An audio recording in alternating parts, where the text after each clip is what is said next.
नमस्कार दोस्तों, आप सभी लोगों का स्वागत है क्राइम कहानी में। एक फ़िल्म थी जिसके ऊपर न जाने इस देश में कितने सारे क्रिमिनल ने उस फ़िल्म को देखने के बाद उसी की कॉपी करने की कोशिश की। अपने जुर्म को छुपाने के लिए लाजवाब फ़िल्म थी, लाजवाब कहानी थी, लाजवाब एक्टिंग थी। फ़िल्म थी दृश्यम, जो साउथ में मोहनलाल दिग्गज कलाकार और हिंदी फ़िल्मों में अजय देवगन ने जिसका रोल प्ले किया था। दृश्यम पहली जो आई वो सुपर हिट रही। उसके बाद पार्ट 2 बनाई गई, पार्ट 2 भी सुपर डुपर हिट हुई। अब इस फिल्म की जो नींव थी वो एक मर्डर केस के इर्द गिर्द है कि कातिल एक कत्ल करता है और फिर लाश को छुपाता है, कैसे कानून और पुलिस को गुमराह करता है और वह बचता रहता है। तो हर मुजरिम, हर कातिल यही सोचता है कि जब वह क्राइम करे तो पुलिस उस तक ना पहुँचे और वह अपने जुर्म को छुपा ले ताकि सज़ा से बच जाए, पर ऐसा होता नहीं। लेकिन आज जो कहानी आपको सुनाने जा रहा हूँ वो एक ऐसे शख्स की कहानी है जिसने सिर्फ दृश्यम पार्ट 1 को ही नहीं बल्कि पार्ट 2 को भी पूरी तरीके से कॉपी कर डाला। फिल्म पार्ट 1 में दिखाया गया और फिर पार्ट 2 में उसने उन दोनों चीज़ों को अपने जुर्म को छुपाने के लिए कॉपी किया। सेम टू सेम वैसा ही किया। उसकी सोच, उसके दिमाग, उसके इस दिमाग ने खुद बेंगलुरु पुलिस को चकरा कर रख दिया था। ये दोस्तों, ये कहानी बेंगलुरु की है। दोस्तों, आगे बढ़ने से पहले मैं आप सभी से निवेदन करता हूँ कि जो भी नए लोग आए हैं प्लीज़ चैनल को सब्सक्राइब कर लें और इस वीडियो को लाइक करें। अब आते हैं आज की कहानी पर। अजीब कहानी जो है, इसकी शुरुआत होती है 12 अगस्त को। बेंगलुरु के करीब एक कपल हस्बैंड वाइफ एक पुलिस स्टेशन में पहुंचते हैं और वहां जाकर वह एक रिपोर्ट लिखाते हैं। रिपोर्ट यह है कि जो कपल थे उनमें से वाइफ कहती है कि मेरी एक सहेली है और उस सहेली का नाम ललिता, और ललिता पिछले 24 घंटे से गायब है।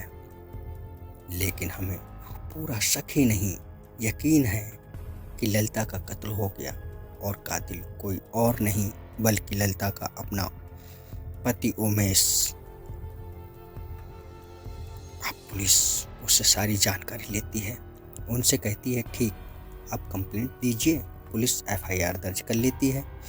अब एफआईआर दर्ज करने के बाद पुलिस ललिता के हस्बैंड उमेश के पास पहुंचती है और उमेश से पूछताछ करती है, तुम्हारे पत्नी की शादी कब हुई?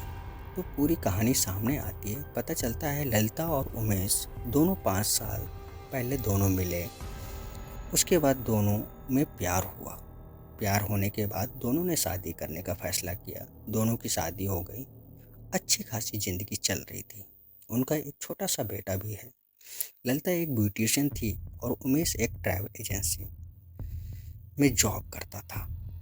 बेंगलुरु के करीब दोनों रहा करते थे, लेकिन फिर बाद में दोनों के बीच रिश्ते कुछ खराब होने लगे और उसकी वजह थी शक। शक की बीमारी बहुत बड़ी होती है दोस्तों। उमेश को लगता था ललिता का किसी और से अफेयर है। ललिता को लगता था उमेश का किसी और के साथ अफेयर है। तो करीब 2 साल से अब दोनों पति पत्नी अलग रह रहे थे उसी बेंगलुरु शहर में। तब तक सब कुछ ठीक चल रहा था, लेकिन अब ललिता ने फिर फैसला कर लिया कि वह उमेश को डिवोर्स देगी और इस तलाक के बाद वह अपने बेटे के साथ रहेगी। उमेश नहीं चाहता था कि ललिता उसे डिवोर्स दे, तो दोनों अलग रह रहे हैं, लेकिन अभी तक ये बात चल रही है। तभी 11 अगस्त को उमेश की वाइफ ललिता अपने सहेली के पास पहुंचती है और कहती है कि अभी अभी मेरे पास उमेश का फ़ोन आया और वो इस डिवोर्स और बाकी चीज़ों के लिए कह रहा है। एक बार फिर मिल बैठ के बात कर लेते हैं ताकि अदालत के बाहर कुछ समझौता हो जाए। तो तुम एक जगह इतने बजे जहाँ मैं कहता हूँ वहाँ आ जाओ, बैठ के बात कर लेंगे। तो ललिता अपनी सहेली से कहती है कि देखो, मैं जा तो रही हूँ, लेकिन मुझे अजीब लग रहा है। पता नहीं उमेश के मन में क्या चल रहा है। मुझे डर भी लग रहा है, लेकिन मुझे ये ख़त्म भी करना है सारा मामला। तो मुझे अपनी स्कूटी दे दो, मैं स्कूटी पर जाती हूँ और फिर लौट कर शाम को स्कूटी वापस दे दूँगी। ललिता की सहेली उसे अपनी स्कूटी दे देती है, लेकिन साथ ही वह कहती है कि देखो, मैं तुमको ना अपना लाइव लोकेशन भी दे रही हूँ, क्योंकि पता नहीं उमेश पर मुझे यकीन नहीं है। तो मैं लाइव लोकेशन दे रही हूँ, अगर मैं लौट के ना आऊँ तो तुम पुलिस में इन्फॉर्म कर देना।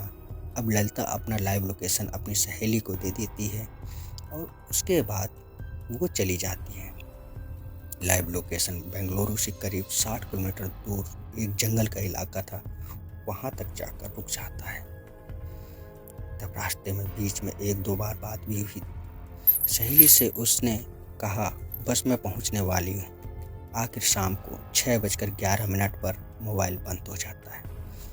उससे पहले बातचीत हो रही थी ललिता की। अब सहेली परेशान कि वहाँ पहुँची है, मोबाइल स्विच ऑफ है। तो उसे लगता है शायद बैटरी ख़त्म हो गई, अपने आप को दिलासा दिला रही है वहाँ पर नेटवर्क नहीं होगा, कोई इशू है। लेकिन खैर वो इंतज़ार करती है, क्योंकि सहेली बता कर गई थी कि मुझे अपने पति पर यकीन नहीं है। शाम से रात हो जाती है, ललिता लौटती नहीं है। स्कूटी लौटाने के लिए देर रात अचानक अब उमेश पहुंचता है ललिता की उसी सहेली के घर जहां से उसने स्कूटी ली थी, और वह स्कूटी पर ही आता है और उसको स्कूटी देता है। कहता है, ये स्कूटी आपकी। सहेली पूछती है, मेरी दोस्त ललिता कहाँ है? तो उसने कहा कि ललिता को मैंने बस स्टॉप पर छोड़ दिया, वो शायद अब घर चली गई होगी। इधर मोबाइल बंद है। ललिता जाने से पहले ही शक जता चुकी थी। सहेली को अब शक होता है। वह अपने पति से बात करती है। पति कहता है, एक बार रात भर देख लेते हैं, उसके बाद सुबह होती है। ललिता का कोई सुराग नहीं। मोबाइल बंद। जहां ललिता रहती थी वो वहां भी नहीं पहुंची। अब सहेली को कुछ गड़बड़ लगता है और वो 12 अगस्त 2024 को पुलिस स्टेशन पहुंचती है और रिपोर्ट लिखा देती है अपनी सहेली की मिसिंग की। अब यह सारी बातें वह पुलिस अफसर को बताती है कि वह अपना लाइव लोकेशन देकर गई थी, इतने बजे लास्ट कॉल हुआ था, उसके बाद मोबाइल बंद हो गया। पुलिस जो है उमेश को उठाती है और उससे पूछताछ करती है, तो वही कहानी सुनाता है कि मैं गया था डाइवोर्स के बारे में बात करने थी। मैं लौट आया और उसे मैंने ड्रॉप कर दिया बस स्टॉप पर। उसके बाद वह कहाँ गई मुझे नहीं मालूम, लेकिन पुलिस को डाउट था। पुलिस के पास एक लाइव लोकेशन था। पुलिस ने कहा, चलो इस लाइव लोकेशन तक चलते हैं। उसको लेकर पुलिस उस लाइव लोकेशन तक पहुंच गई जो लास्ट दिखाया था, क्योंकि लाइव लोकेशन इस सहेली के पास था। जब वहां पहुंचते तो पहुंचने के बाद देखा आसपास तो पूरा जंगल है और कुछ है ही नहीं, और वो भी बड़ा घना जंगल। पुलिस के दिमाग में यह सवाल था कि आखिर इतनी दूर इस जंगल के इलाके में आकर लाइव लोकेशन बंद क्यों हो सकता है, वजह क्या थी। फिर उमेश से वो थोड़ा ठीक ठाक तरीके से पूछताछ करते हैं। और जब वो अपना तरीका अपनाते हैं तो उमेश टूट जाता है। फिर उमेश कहानी सुनाता है। कहता है, मेरी बीवी मुझे डिवोर्स दे देती, बहुत सारी चीज़ें थीं, कोर्ट में मुझे कंपनसेशन देना पड़ता, पैसे देने पड़ते। हो सकता है मेरे बेटे को मेरे से ही ना मिलाया जाए, इसीलिए मैंने उसको पहले समझाने की कोशिश की और अपने साथ ले गया। वहाँ जाकर पता चला उसने अपने लाइव लोकेशन अपनी सहेली को दे रखा है। तो वहाँ जाने के बाद मैंने बात करने की कोशिश की, बात बनी नहीं। मुझे गुस्सा आया, मैंने गला दबाया और उसका कत्ल कर दिया। कत्ल करने के बाद मैंने वहीं जंगल में एक जगह पर लाश को गड्ढा खोदकर गाड़ दिया और मैं वापस चला आया कि किसी को पता नहीं चलेगा। और अपना जुर्म तो कबूल कर चुका था वो उमेश। पुलिस ने कहा चलो एक केस सॉल्व हो गया। जिस जगह पर उसने बताया वहाँ गड्ढा खोदा, ललिता की लाश भी बरामद हो गई, क्योंकि 24 घंटे के अंदर बरामद हो गई। अब उमेश को पुलिस हिरासत में पूछताछ करके बाद अब उसे जेल भेजने की तैयारी कर रहे थे। लेकिन तभी इस सारी कहानी सुनने के बाद इंस्पेक्टर के मन में एक सवाल आया, जो इस थाने के इंस्पेक्टर थे। सवाल यह था कि उमेश को अगर ललिता का कत्ल ही करना था तो बेंगलुरु में जिस जगह पर वह रहता था और ललिता रहती थी वहाँ सन्नाटा रहता था। थोड़ा घनी झाड़ियाँ थीं दूर थोड़ा सा, और इतनी भीड़ भाड़ इलाका नहीं था, तो उसे 60 किलोमीटर दूर ले जाकर अपनी बीवी को कत्ल क्यों करना पड़ा। ये बात बड़ी अटपटी लग रही थी। उन्होंने उससे पूछा कि तुम उसको कहीं भी मार सकते थे, कहीं भी दफना सकते थे, 60 किलोमीटर दूर वहाँ पर उस जंगल के करीब ले जाने के पीछे का मकसद क्या था। वह बता रहा था कि वहाँ पर कोई था नहीं, कत्ल के मकसद से गया नहीं। पहले तो बातचीत करनी थी, बातचीत कामयाब हुई नहीं, फिर मैंने गुस्से में मारा और वहाँ पर सन्नाटा था तो दफना दिया। लेकिन पुलिस को उसका जवाब खटक रहा था कि कुछ छुपा रहा है, और इंस्पेक्टर के दिमाग में ये बार बार घूम रहा था कि कातिल जो कत्ल करने के इरादे से निकला है वह कोशिश करता है जितनी जल्दी कत्ल करे लाश से पीछा छुड़ाए और भाग लेता है। लेकिन यहाँ ये पूरे 60 किलोमीटर का सफ़र तय करता है और 60 किलोमीटर दूर जाकर अपनी बीवी को मारता है। इस 60 किलोमीटर के बीच में कोई राज और पहेली ज़रूर है, लेकिन वह क्या है ये इंस्पेक्टर को पता नहीं, क्योंकि अभी वो पुलिस हिरासत में था और पुलिस कस्टडी उसकी मिली हुई थी। तो पुलिस कस्टडी में उससे डिटेल से पूछताछ करने का फैसला हुआ। फिर पुलिसिया अंदाज अपनाया गया। हालांकि वह अपने कत्ल का इकरार कर चुका है और वह अब पुलिस को कुछ चाहिए नहीं। लाश भी मिल गई जहां उसने बताया था, सब कुछ है, लेकिन पुलिस को कुछ खटक रहा है। और खटक ये रहा है कि 60 किलोमीटर का दूरी का जो फैसला है, इसके पीछे लग रहा पुलिस को कोई नई कहानी है। तो पुलिस उससे 60 किलोमीटर की बात फिर से पूछना शुरू करती है, बार बार पूछती है, और आखिरकार पुलिस कामयाब हो जाती है। इस बार बार के पूछने के बाद एक ऐसी कहानी सामने आती है जो पिछले 5 सालों से एक राज किसी को पता नहीं। और जब उस कहानी का खुलासा हुआ तो खुद पुलिस हैरान रह गई।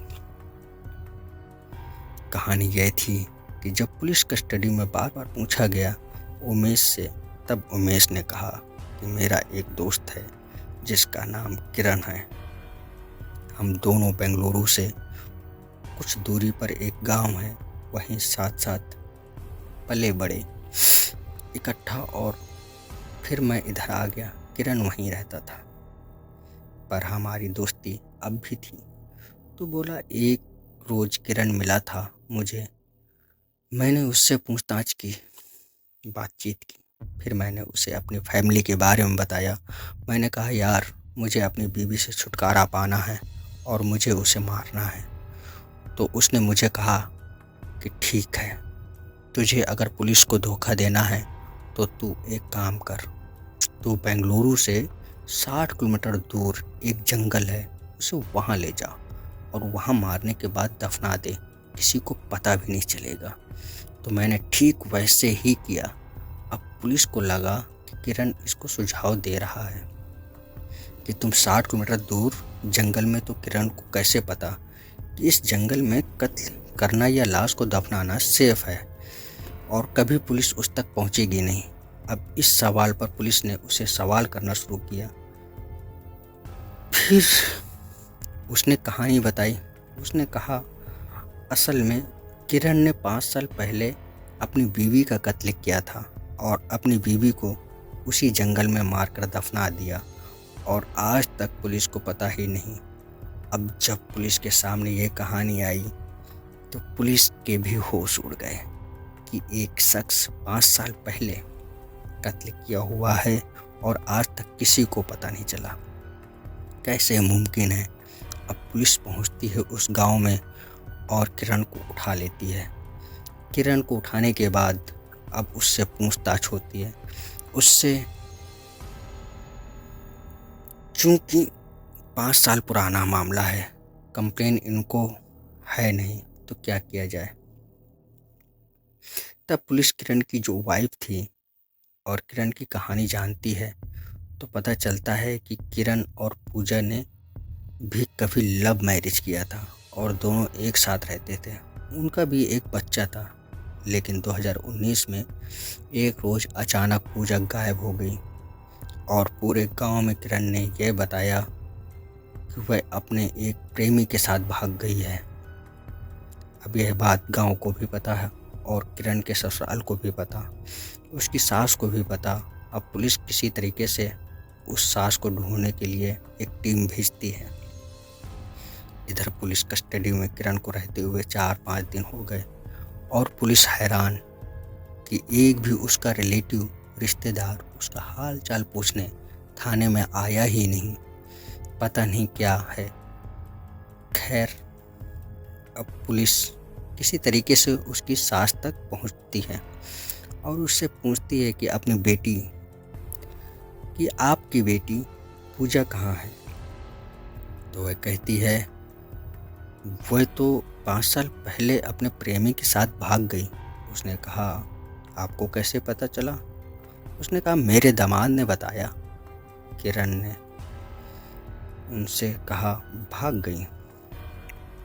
5 साल हो गए, आपने कभी ढूंढने की कोशिश नहीं की? उसने कहा, मेरे दामाद ने पुलिस में रिपोर्ट लिखाई थी, उसने मुझे कंप्लेंट की कॉपी भी दिखाई। अब सास से पूरी बातचीत करने के बाद पुलिस के पास सबूत था। वो किरण से फिर से इंट्रोगेट करती है, पूछती है। किरण कहता है, जी मेरी बीवी भागी, मैंने पुलिस में कंप्लेंट की, लोकल पुलिस में जहाँ मेरा गांव है, और मैंने जब वह कंप्लेंट की थी तो मेरे साथ मेरे दोस्त, जो दो दोस्त भी गए थे। अब पुलिस की टीम उस थाने पहुंचती है और 2019 को वह पूरा 1 मई 2019 को उसकी वाइफ पूजा गायब हुई थी। तो 1 मई से लेकर 10 मई तक उसके बाद आगे के भी सारे रिकॉर्ड खंगाल दिए, लेकिन पूजा नाम की कोई भी मिसिंग कंप्लेंट उस थाने में दर्ज नहीं थी। अब पुलिस उससे पूछती है कि तुम्हारा तो कोई कंप्लेंट है ही नहीं। तो कहता है, मैंने अपने 2 दोस्तों के साथ गया था। वो 2 दोस्तों के नाम बताता। पुलिस उन दोस्तों को उठाती है और पूछती है कि क्या ये अपनी बीवी की कंप्लेंट दर्ज कराने तुम्हारे साथ थाने में गया था? दोस्त मुकर जाते हैं, कहते हैं हम तो कभी पुलिस स्टेशन का हमने रुख ही नहीं किया, इसके साथ तो कभी मैं गया ही नहीं। अब पुलिस को लग जाता है कि झूठ बोल रहा है। इसके बाद फिर पुलिस उसे ये सबूत कि तुमने कंप्लेंट नहीं दर्ज की, तुम्हारे दोनों दोस्त तुम्हारे खिलाफ हैं। ऑलरेडी जो उमेश है तुम्हारी बीवी के कत्ल की बात कह चुका है, तुम्हारी मदर इन लॉ भी कह रही है कि तुमने झूठ बोला है कि कंप्लेंट दी थी, तो अब सच बता दो, इसी में भलाई है। अब किरण को लगा कि वह घिर गया है। इसके बाद फिर उसने सच बताया। सच्चाई यह थी कि किरण की अपनी बीवी से बनती नहीं थी, उसके लक्षण अच्छे नहीं थे। तो फिर एक रोज़ उसने मौका पाकर अपनी बीवी का कत्ल कर दिया और कत्ल करने के बाद 2019 में मई का महीना था, लाश को अपने साथ ले गया स्कूटर पर और उसके घर से दूरी पर कुछ एक जंगल है, पूरा घना जंगल एरिया। वहाँ अंदर जाकर उसने गड्ढा खोदा और लाश को दफना दिया और आकर घर में और गांव में यह बता दिया कि मेरी बीवी का चक्कर था, वो अपने प्रेमी के साथ भाग गई और अपने बच्चों को भी छोड़ गई। उसका भी एक छोटा बच्चा था। अब किरण ने असल में उसी वक्त दृश्यम मूवी देख रखी थी और उसे पता था कि अगर लाश को दफना दो और ऐसी जगह जहाँ तक पुलिस पहुँच ना पाए, तो फिर जब लाश मिलेगी तो कत्ल का मामला कहाँ से बनेगा। तो उसने एक लाश को दफना दिया और इधर अपने ससुराल और सब जगह बता दिया कि उसकी बीवी भाग गई। और ससुराल वालों को यकीन दिलाने के लिए उसने एक पेपर पर एक कंप्लेंट लिखी कि मेरी बीवी ऐसे ऐसे भाग गई है, उसको ढूंढा जाए। और वो कंप्लेंट जाकर ससुराल में और अपनी सास को दिखाता है कि देखो, मैंने तो कंप्लेंट भी दे दी है, उसकी कॉपी है, जबकि वह खुद कभी पुलिस स्टेशन नहीं गया उस कंप्लेंट को दर्ज कराने के लिए, क्योंकि वहाँ रिकॉर्ड था ही नहीं। अब बीवी को दफना दिया, लेकिन जहाँ दफनाया वह महीने में एक बार उस जंगल में ज़रूर जाता अपनी बीवी के उस कब्र को देखने के लिए जहाँ उसने दफनाया था। महीने में चुपचाप से जाता, देखता कि सब बराबर है, वहाँ घास उग गई है, फिर मुस्कुराता और लौट आता। ये सिलसिला 2 साल तक चलता रहा, बल्कि 2021 तक 3 साल। उसने कत्ल किया, 2021 आ गया और इस दौरान वह हर महीने एक चक्कर जरूर मारता। मतलब अब तक वो 202 बार उस जगह पर वो आया, खुद को तसल्ली देता कि अभी भी लाश ज़मीन के अंदर है। इसी दौरान हुआ ये कि अब 2021 में फॉरेस्ट डिपार्टमेंट ने ये डिसाइड किया कि जंगल का वह हिस्सा जहां उसने अपनी बीवी की लाश दफनाई थी, वहां पर खुदाई कर एक पूरा बाड़ा टाइप लगाने का था। उसकी वजह ये थी, घना जंगल था, वहाँ हाथी बहुत थे और भी कुछ जानवर थे, तो वह उसको क्रॉस करके बस्तियों में ना पहुँच जाए। तो इसलिए वहाँ पर उसको कुछ झाड़ियाँ काटनी थी, पेड़ काटने थे और एक रास्ता वो ब्लॉक करना था, ताकि जंगली हाथी और बाकी बस्तियों में ना जाए, ताकि उत्पात ना मचाएं। अब चूँकि हर महीने जंगल में जाता था, इसलिए जंगल की गतिविधियाँ चल रही थीं, उस पर इसकी नज़र गई। तो जब 2021 में गया तो अचानक देखा वहाँ हलचल है, फॉरेस्ट डिपार्टमेंट के लोग हैं, वह नपाई कर रहे हैं, नाप रहे हैं कहाँ से कहाँ तक बैरिकेड लगाना है, जालें लगानी हैं। इसे पता नहीं क्या हो रहा है। ये गया, इसने बड़े मासूमियत से पूछा, भाई क्या है? तो उसने कहा, जंगली जानवर बस्तियों में ना जाएं, इसलिए हम घेराबंदी कर रहे हैं। और इत्तेफाक से जो घेराबंदी का रूट था वो उसी तरफ था जहाँ से उसकी बीवी के लाश दफन थी। और उसके लिए ज़मीन में खुदाई भी हो रही थी, क्योंकि आपको अंदर ज़मीन के जाली वाली और खंभे लगाने थे। अब पहली बार किरण डरा, अगर इन्होंने खुदाई की तो बीवी की लाश निकल आएगी। जब बीवी की लाश निकलेगी तो फिर उसे सब पता था, डीएनए है ना, फिर वो पकड़ा जाएगा। अच्छा, ये सब कुछ चल रहा था। इसी दौरान दृश्यम 2 आ गई। दृश्यम 2 में सेम था कि पहले पार्ट 1 में मर्डर का होता है, एक पुलिस स्टेशन बन रहा था, उसके नीचे वह लाश दफना देता है और उसके बाद वह फिल्म ख़त्म हो जाती है। और अगले एपिसोड में यह था कि कभी न कभी तो ये पुलिस स्टेशन से लाश बाहर आएगी, कंकाल की शक्ल में तो पकड़े जाएंगे।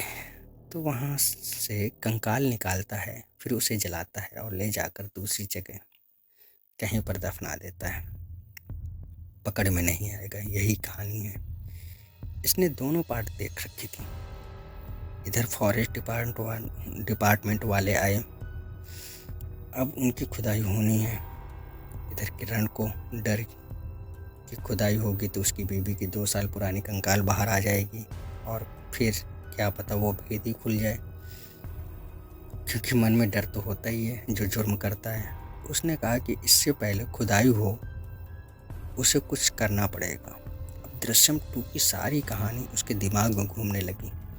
एक रोज शाम के अंधेरे में जंगल में पहुंचता है और फॉरेस्ट डिपार्टमेंट के जो लोग थे वो वहाँ थे नहीं, क्योंकि अभी तक काम शुरू नहीं हुआ था। तो वो पहुंचता है, उसे वो जगह मालूम थी जहाँ कब्र जहाँ उसने दफनाया था अपनी बीवी का।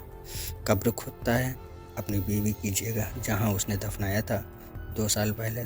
खोदने के बाद वो कंकाल, अब उसके कुछ दांत, बाकी हड्डियाँ, जो मोटी हड्डियाँ होती हैं वो बची रह गई थी। निकालने के बाद कुछ दूरी पर जाता है, वहाँ ले जाकर वो सारी चीज़ें रखता है। अपने साथ पेट्रोल लेकर आया था, वो उसको जलाता है। क्योंकि सारी चीज़ें पूरी तरीके से जलेंगी नहीं, पर जितनी जली उसको जलाने के बाद वो सारी चीज़ें फिर से इकट्ठा करता है ना, बोन, टीथ और बाकी जो कंकाल के पार्ट्स हैं, और फिर ले जाकर वो एक दूर जंगल के पास एक फार्म हाउस था किसी का। जंगल के किनारे बहुत सारे लोग अब बड़े बड़े फार्म हाउस बनाते हैं। उस फार्म हाउस के पीछे जाकर फिर वो गड्ढा खोदता है और वो अब जले हुए उन सारी चीज़ों को वहाँ ले जाकर दफना देता है। मतलब 2 साल तक वो सारे पार्ट जंगल के एक जगह रहते हैं। साल 2 साल बाद फॉरेस्ट डिपार्टमेंट खुदाई के लिए आई तो उसने फिर से निकाला, फिर जलाया और ले जाकर दूसरी तरफ दफना दिया। सेम दृश्यम 2 वाली कहानी उसने असली ज़िंदगी में अपनाई। अब ये करने के बाद वो बेफिक्र हो गया। उसके बाद 2021 से जंगल में काम शुरू हो गया। गड्ढे बाड़े भी निपट गए, लेकिन किरण बचा रहा, इसीलिए कि कुछ मिलना ही नहीं था।